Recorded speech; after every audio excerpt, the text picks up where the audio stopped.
Good morning प्यारे विद्यार्थियों। पिछली जो अपनी क्लास हुई थी उसमें अपन ने पढ़ा था किसके बारे में?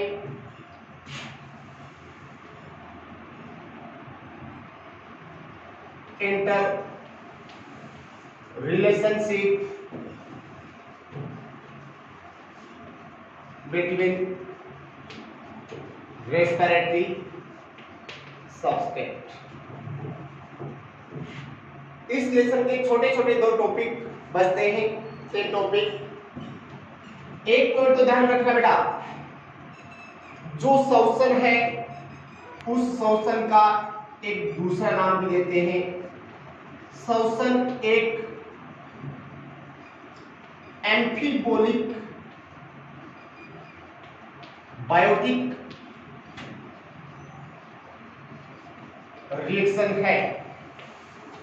कई बार ये क्वेश्चन आपसे पूछ जाता है, रेस्पिरेशन एक एम्फीबोलिक बायोटिक रिएक्शन क्यों है? तो उसका कारण क्या रहा कि रेस्पिरेशन से पहले आपने 10th क्लास में पढ़ा था, सॉरी जूनियर क्लास में, जीवों के शरीर में चलने वाली जो जैविक क्रियाएं हैं उन जैविक क्रियाओं को दो पार्ट्स में डिवाइड किया गया है। एक एनाबॉलिक और दूसरा बेटा कैटाबॉलिक।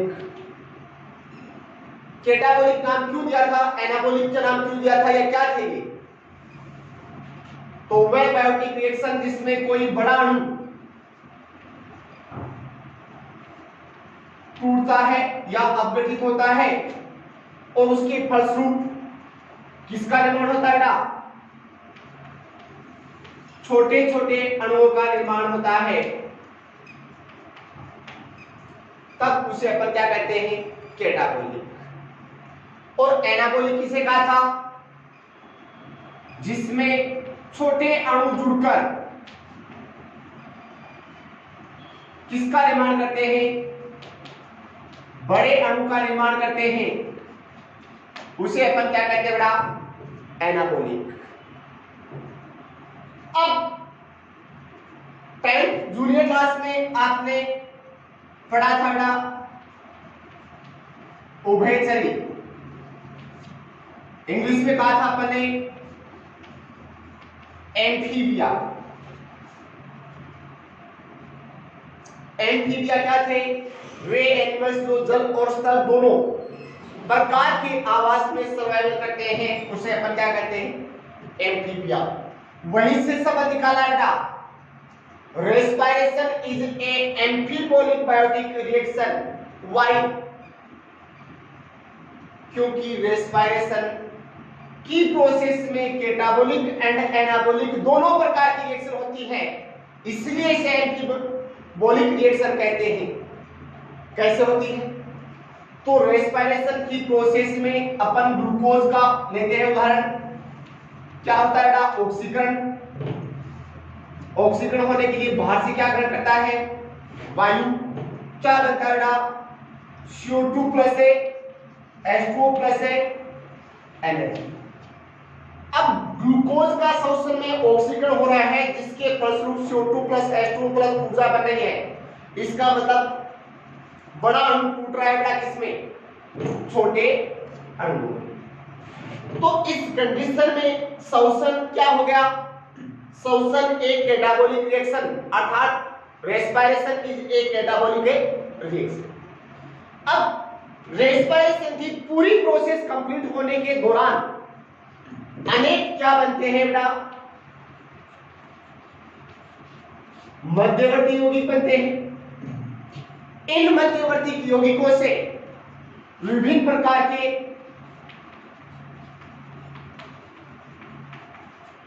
क्या बनते हैं बेटा?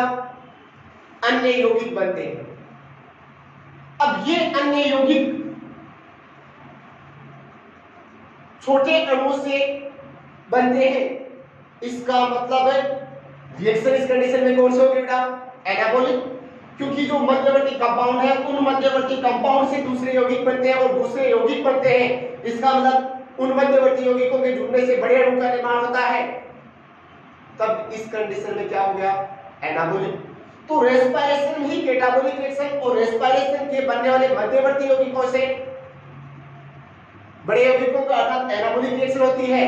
तो दोनों प्रकार की रिएक्शन रेस्पिरेशन में होने के कारण रेस्पिरेशन क्या हो गया बेटा, एम्फीबॉलिक बायोटिक रिएक्शन हो गया। जैसे अपन एग्जांपल दे सकते हैं, अपने पास राइबोज का निर्माण होता है, ये राइबोज आगे जाकर किसके निर्माण में भाग लेती है बेटा, डीएनए या आरएनए के निर्माण में भाग लेती है।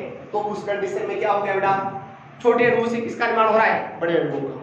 या दूसरी तरफ अपने पास पाइरुविक एसिड बना या 3PGL बना, इन यौगिकों से किसका निर्माण होता है बेटा, एमिनो एसिड, और एमिनो एसिड से किसका निर्माण होता है, प्रोटीन का। इसका मतलब छोटे अणुओं से बड़े अणुओं का निर्माण हो रहा है। तो रेस्पिरेशन में दोनों प्रकार की रिएक्शन चलती है, इसलिए अपन कहते हैं कि रेस्पिरेशन क्या है बेटा, एक एम्फीबॉलिक बायोटिक रिएक्शन है।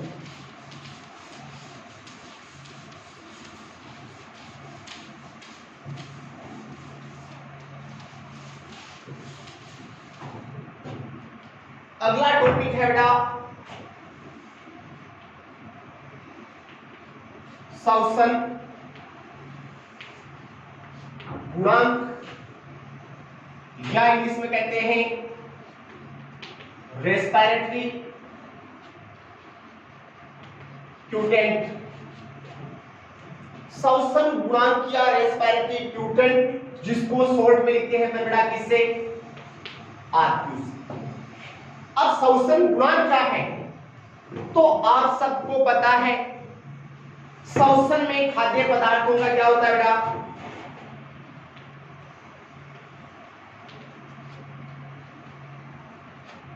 ऑक्सीकरण होता है। ऑक्सीकरण होने के लिए जीव वायु वायुमंडल से किसको अब्सॉर्ब करते हैं, ग्रहण करते हैं बेटा, O2 ग्रहण करते हैं, और ऑक्सीकरण के फलस्वरूप कौन सी गैस रिलीज करते हैं बेटा, CO2 मुक्त करते हैं।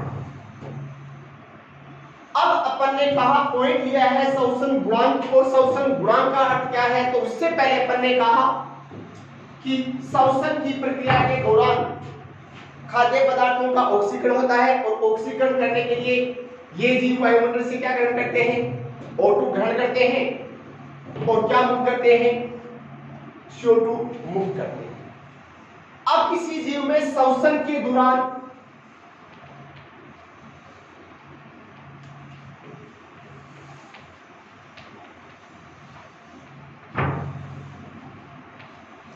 मुक्त होने वाली CO2 व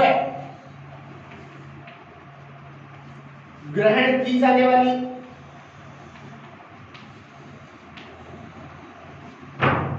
O2 के आयतन के अनुपात को क्या कहते हैं, श्वसन गुणांक या रेस्पिरेटरी क्यूटेंट या आरक्यू कहते हैं। तो आरक्यू का अर्थ क्या होता है बेटा, श्वसन की प्रक्रिया के दौरान मुक्त होने वाली CO2 व ग्रहण की जाने वाली O2 के आयतन के अनुपात को क्या कहते हैं बेटा, रेस्पिरेटरी क्यूटेंट या आरक्यू या श्वसन गुणांक कहते हैं। अब श्वसन की प्रक्रिया में मुक्त होने वाली CO2 के आयतन व ग्रहण की जाने वाली O2 के आयतन के अनुपात को अपन क्या कह रहे हैं बेटा, आरक्यू कह रहे हैं या श्वसन गुणांक कहते हैं। तो आरक्यू बराबर क्या हो जाएगा बेटा,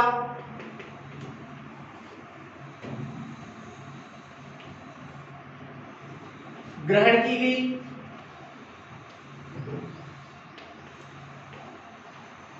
CO2 का आयतन बटा मतलब अनुपात मुक्त की गई O2 के आयतन आयतन के अनुपात को अपन क्या कहते हैं, R3। तो R3 बराबर क्या हो गया बेटा, ग्रहण की गई, सॉरी बेटा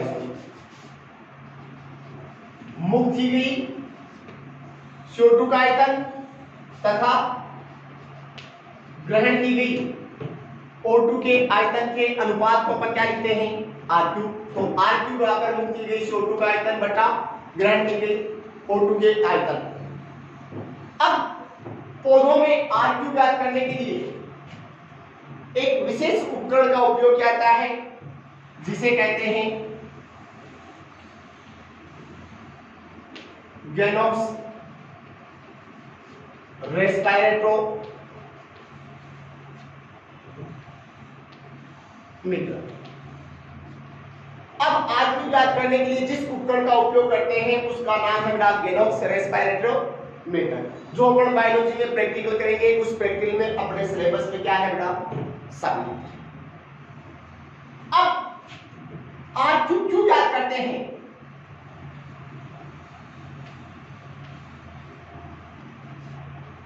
तो इंपॉर्टेंट ऑफ है R3 क्यों ज्ञात किया जाता है, तो R3 ज्ञात करने के पीछे दो लॉजिक है।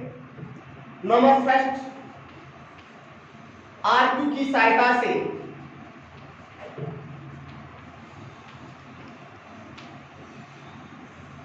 श्वसन में प्रयुक्त होने वाले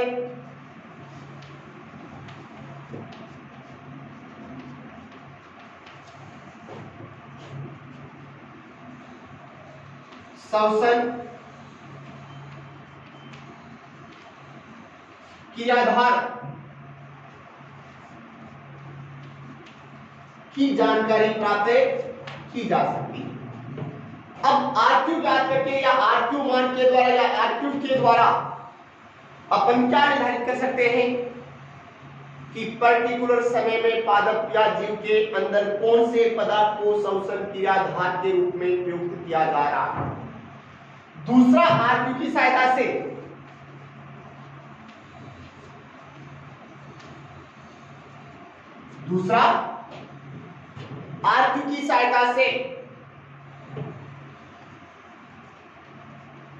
श्वसन के प्रकार का क्या किया जा सकता है, निर्धारण किया जा सकता है। किसकी सहायता से, R3 की सहायता से किसका निर्धारण बेटा, श्वसन क्रियाधार का क्या किया जा सकता है, निर्धारण किया जा सकता है। अब ये दो लॉजिक हो गए। अब अलग अलग प्रकार के जो श्वसन क्रियाधार है उन श्वसन क्रियाधार का R3 मान भी क्या होता है बेटा, अलग अलग और निश्चित होता है। जैसे तो सबसे पहला पॉइंट लेते हैं बेटा R3 of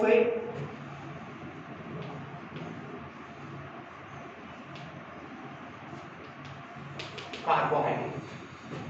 R3 of carbohydrate, किसका R3 बेटा, कार्बोहाइड्रेट का R3। अब कार्बोहाइड्रेट का R3 सदैव मान कितना होता है, 1 होता है। कब,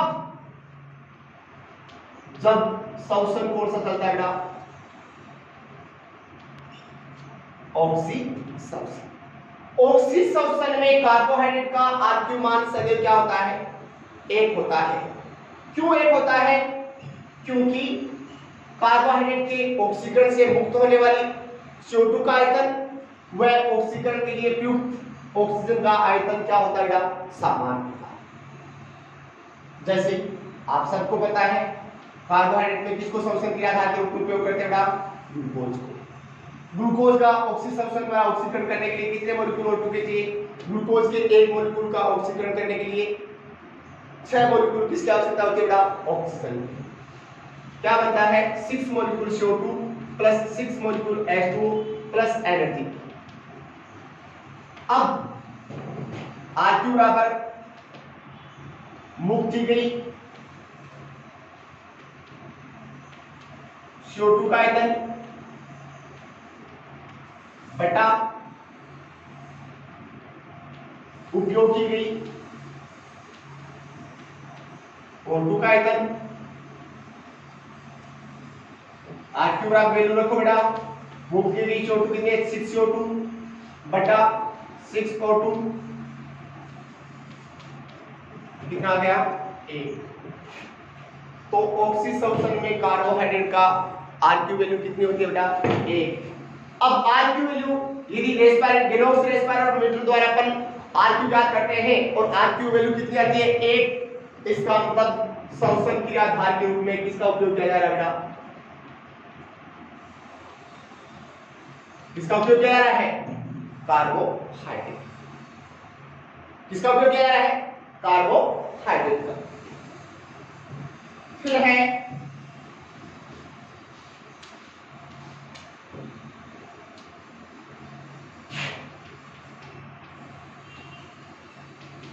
लिपिड का आरक्यू ऑफ लिपिड, तो तेल युक्त या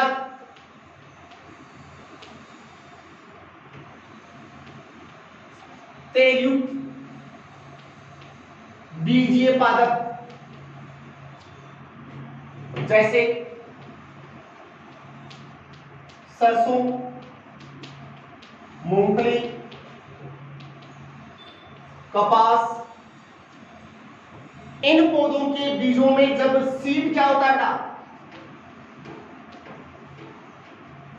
जर्मिनेट होता है, तब इन बीजों में श्वसन क्रियाधार के रूप में किसका उपयोग किया जाता है लिपिड का उपयोग किया। और लिपिड का आरक्यू मान सदैव कितना होता है 1 से कम अर्थात 0.7 होता है। लेकिन सदैव ध्यान रखना 1 से क्या होता है कम होता है। फिर आपको तुरंत यहां जवाब देना है क्यों होता है। अपन ने कहा लिपिड का आरक्यू तेल युक्त बीजीय पादप जैसे सरसों, कपास, मूंगफली, इन पौधों के जो बीज है वो अंकुरित होते समय किसको श्वसन क्रियाधार के रूप में उपयोग करते हैं लिपिड को उपयोग करते हैं। लिपिड का आरक्यू मान 1 से सदैव क्या होता है कम होता है, जो लगभग कितना होता है 0.7। अब इनका आरक्यू वैल्यू 0.1 से कम क्यों होता है। जैसे अपन ने कहा कि कार्बोहाइड्रेट का आरक्यू वैल्यू 1 होता है, तब अपन ने कहा कि कार्बोहाइड्रेट के ऑक्सीकरण से मुक्त होने वाली CO2 वह मुक्त होने वाली उपयोग की जाने वाली O2 का आयतन समान होता है, जिसके कारण आरक्यू वैल्यू कितना होता है 1। अब लिपिड का आरक्यू वैल्यू सदैव 1 से कम होता है, क्यों? क्योंकि लिपिड में कार्बन की मात्रा की तुलना में O2 की मात्रा कम होती है। लिपिड में O2 की मात्रा कार्बन की तुलना में क्या होती है बेटा कम होती है, जिसके कारण लिपिड का ऑक्सीकरण करने के लिए बाहर से वायुमंडल से अधिक मात्रा में ऑक्सीजन ग्रहण की जाती है, जिसके कारण इनका आरक्यू वैल्यू सदैव 1 से क्या होता है कम। अब देखो जैसे आपके पास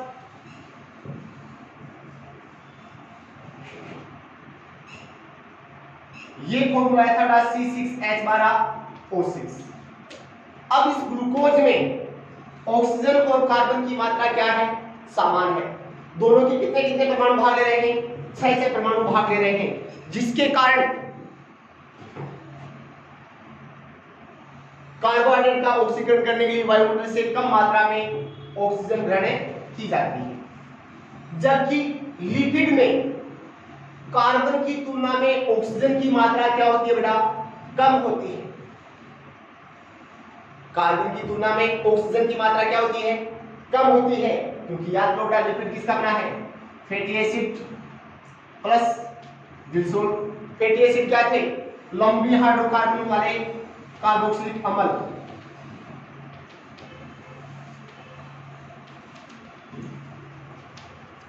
अब ये फैटी एसिड का सूत्र है और इस फैटी एसिड के अंदर केवल 2 एटम किसके हैं, ऑक्सीजन के, और कार्बन के बहुत ज्यादा है।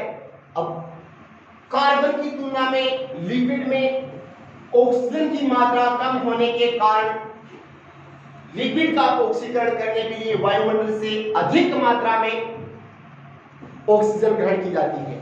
अब बट्टा में नीचे वाली वैल्यू यदि ज्यादा हो तो जो मान आता है वो सदैव 1 से क्या होता है बेटा, कम होता है। जैसे एग्जांपल अपन दे सकते हैं C51 H98 O6 ट्राई पामितिक वसी अमल है। इसका ऑक्सीकरण करने के लिए वायुमंडल से 145 मॉलिक्यूल किसके आवश्यक होते हैं, O2 के। तब जाके 92 मॉलिक्यूल किसके बनते हैं बेटा, CO2 प्लस 98 मॉलिक्यूल बनते हैं H2O के प्लस NH। अब इसका आर की वैल्यू निकाल लो बेटा। CO2 का आयतन कितना हो गया, 92 CO2, और ऑक्सीजन कितना है 145, 92 में 145 का भाग होगी तो कितना आएगा बेटा, 0.7। कितना आता है, 0.7। तो लिपिड का आर की वैल्यू कितनी होती है, 1 से सदैव कम होती है। क्यों होती है, क्योंकि लिपिड में कार्बन की तुलना में ऑक्सीजन की मात्रा कम होने के कारण, ऑक्सीजन की मात्रा कम होने के कारण अधिक मात्रा में ऑक्सीजन ग्रहण की जाती है, जिसके कारण आर की वैल्यू सदैव 1 से क्या होती है, कम, जो लगभग 0.7। ये एक एग्जांपल दे सकते हैं ट्राइपामेटिक अम्ल, कौन सा एक वसी अम्ल है जिसका ऑक्सीकरण करने के लिए 145 मॉलिक्यूल किसकी आवश्यकता होती है बेटा, O2 की। तब जाकर 92 मॉलिक्यूल किसके बनते हैं, इसको दो डबल कर दो समीकरण को संतुलित करने के लिए। 92 मॉलिक्यूल किसके बनते हैं, CO2 के, प्लस 98 मॉलिक्यूल किसके बनते हैं, H2O के। तीसरा है बेटा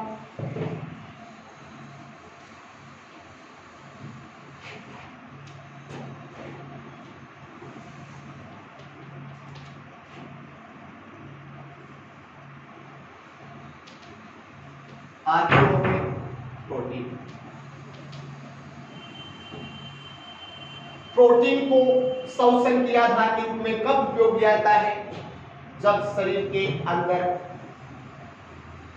कार्बोहाइड्रेट एंड लिपिड दोनों ही क्या होते हैं बेटा, हम उपस्थित होते हैं, जो या तो भूखमरी वाली कंडीशन में या कौन सी कंडीशन बेटा, रुग्णता रोगग्रस्त अवस्था में ही कंडीशन उपलब्ध होती है। अब प्रोटीन को जब श्वसन की आधार के रूप में उपयोग किया जाता है तो उसकी आर की वैल्यू भी सदैव 1 से क्या होती है बेटा, कम। 1 से कम क्यों होती है, तो वही बात बेटा, प्रोटीन में भी ऑक्सीजन की मात्रा कार्बन की तुलना में क्या होती है, कम होती है, जिसके कारण प्रोटीन का ऑक्सीकरण करने के लिए अधिक मात्रा में वायुमंडल से क्या ग्रहण की जाती है, ऑक्सीजन ग्रहण की जाती है, जिसके कारण इनका आर की वैल्यू सदैव 1 से क्या होता है, कम, जो लगभग 0.7 से लेकर 0.9 के क्या होता है बीच, अर्थात प्रोटीन का आर की मान कितना होता है, 0.7 से लेकर 0.9 तक। कार्बन की मात्रा कम क्यों होती है, तो आपको पता है प्रोटीन किसका बना है, एमिनो एसिड। एमिनो एसिड का सूत्र क्या है, अणुसूत्र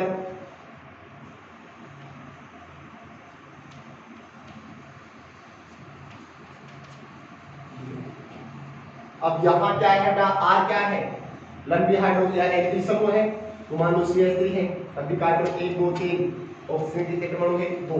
यहाँ क्या हो सकता है बेटा, CH2 CH3 भी हो सकता है, तब कार्बन की संख्या 4, ऑक्सीजन की संख्या 2। तो कार्बन की तुलना में एमिनो एसिड में ऑक्सीजन की मात्रा कम होने के कारण वायुमंडल से अधिक मात्रा में ऑक्सीजन ग्रहण की जाती है, जिसके कारण प्रोटीन का आर मान सदैव 1 से क्या होता है, कम होता है, जो लगभग कितना होता है, 0.7 से लेकर 0.9 के। फिर अगला आता है बेटा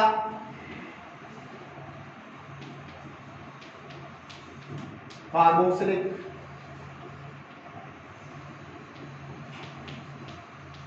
अम्लों का कुछ पौधों के अंदर श्वसन क्रियाधार के रूप में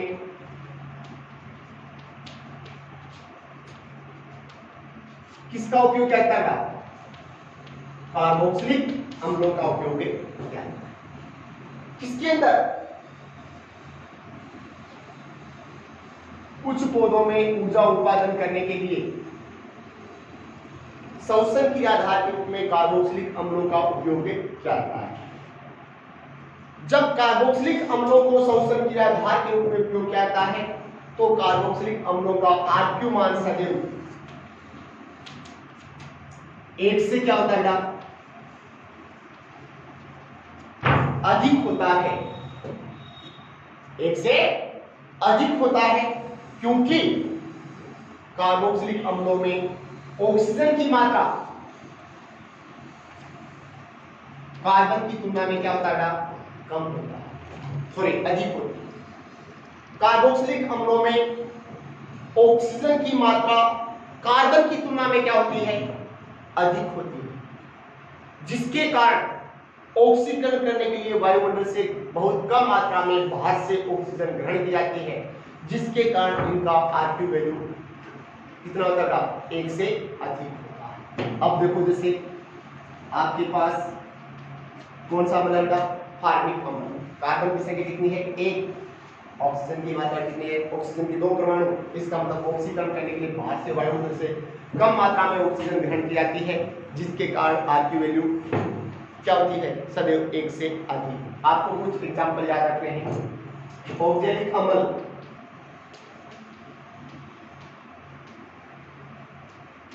की आरक्यू वैल्यू कितनी होती है? +4 होती है। सिट्रिक अम्ल एसिड की आरक्यू वैल्यू 1.14 होती है। मैलिक एसिड की आरक्यू वैल्यू 1.33, यानी कि 1 से क्या होती है? अधिक। फिर अगला है बेटा आपके पास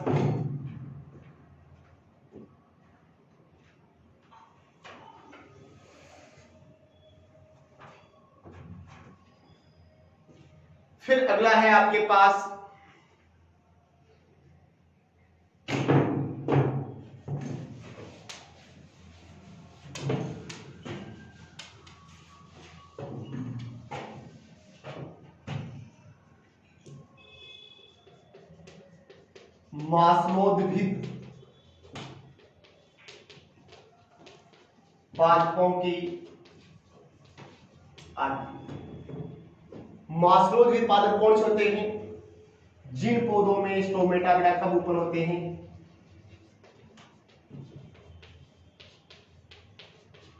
रात को ओपन होते हैं।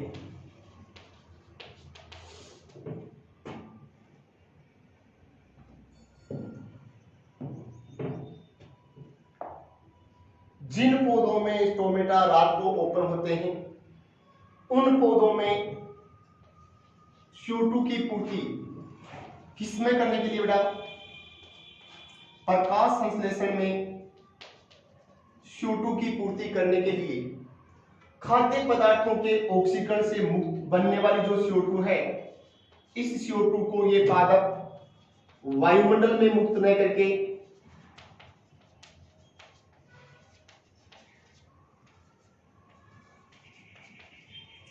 किस में उपयोग लेते हैं बेटा?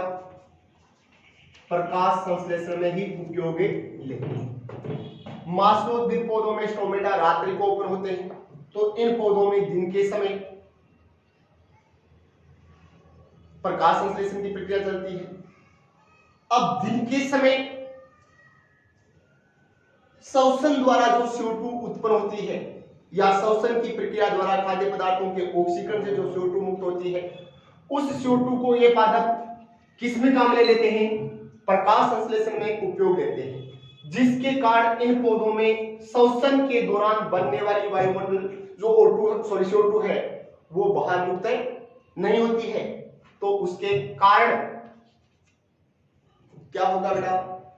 इनका आरक्यू वैल्यू क्या होता है बेटा? 0 होता है। कैसे होता है? तो देखो, अब जब वो जैसे बेटा इन पौधों में शोषण इसका किसको शोषण के आधार के रूप में उपयोग किया जा रहा है, ग्लूकोज को, क्या बना 6CO2 प्लस 6H2O। अब CO2 बन तो गई, लेकिन इसी CO2 को ये पौधे किसके रूप में काम ले लेते हैं, क्योंकि दिन में इनमें स्टोर बेटा बंद होते हैं, तो किस में काम ले लेते हैं बेटा, प्रकाश संश्लेषण में। प्रकाश संश्लेषण में उपयोग लेने के कारण CO2 मुक्त नहीं हुई, तो R2 बराबर क्या हो जाएगा बेटा, CO2 का आयतन मुक्त CO2 का आयतन बटा O2 का आयतन। अब CO2 कितनी है बेटा 0, CO2 बटा 6O2 ले लो। अब 0 में 6 का भाग देंगे तो क्या आएगा बेटा 0, तो मासों विषम शुष्क पौधों में R की वैल्यू कितनी होती है बेटा 0। फिर है बेटा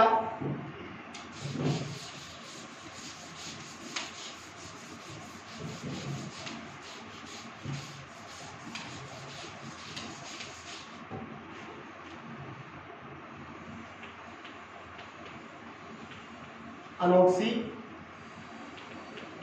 शोषण का। अब अनोक्सी शोषण में एक ही समीकरण याद कर लो बेटा C6H12O6, यानी कि शोषण क्रिया आधार के रूप में तो किसका उपयोग किया जा रहा है, कार्बोहाइड्रेट का। 2CO2 प्लस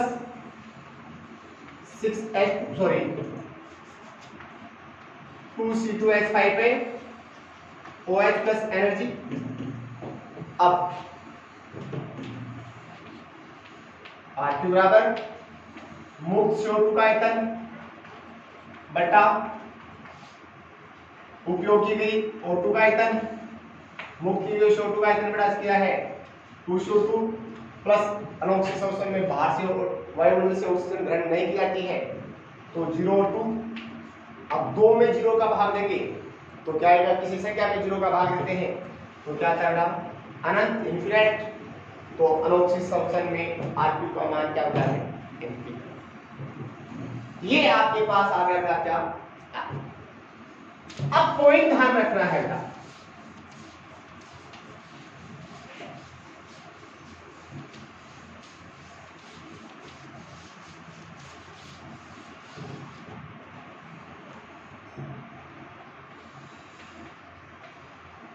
R2 का मान जितना कम होता है उस शोषण की आधार के ऑक्सीकरण से उतनी ही अधिक मात्रा में क्या उत्पन्न होती है, ऊर्जा उत्पन्न। अब कार्बोहाइड्रेट का 1, लिपिड का 0.7, प्रोटीन का 0.7 से 0.9 के बीच। तो सबसे वैल्यू किसकी हुई बेटा, R2 की वैल्यू कम किसकी हुई, लिपिड की। इसलिए लिपिड के एक अणु से मुक्त होने वाली जो ऊर्जा की मात्रा है वो सदैव किसकी तुलना में, कार्बोहाइड्रेट और प्रोटीन की तुलना में क्या होती है, अधिक। यदि कार्बोहाइड्रेट और प्रोटीन की तुलना करें तो प्रोटीन का R मान कम है, इसलिए प्रोटीन के एक अणु से या 1 ग्राम प्रोटीन से और 1 ग्राम ग्लूकोज से ऑक्सीकरण से मुक्त होने वाली ऊर्जा की तुलना करें तो सदैव किसकी ज्यादा ऊर्जा होगी बेटा, प्रोटीन की ज्यादा होती है। और सबसे कम किसकी होती है, कार्बन। अगर कार्बोक्सिलिक अम्लों की बात करें तो R की वैल्यू 1 से क्या है बेटा, 1 से प्लस है, 1 से अधिक है। तो चारों की तुलना करें तो कार्बोहाइड्रेट की R की वैल्यू सबसे क्या, ऊर्जा की मुक्त होने वाली ऊर्जा की मात्रा सबसे क्या होती है, कम। थैंक्स।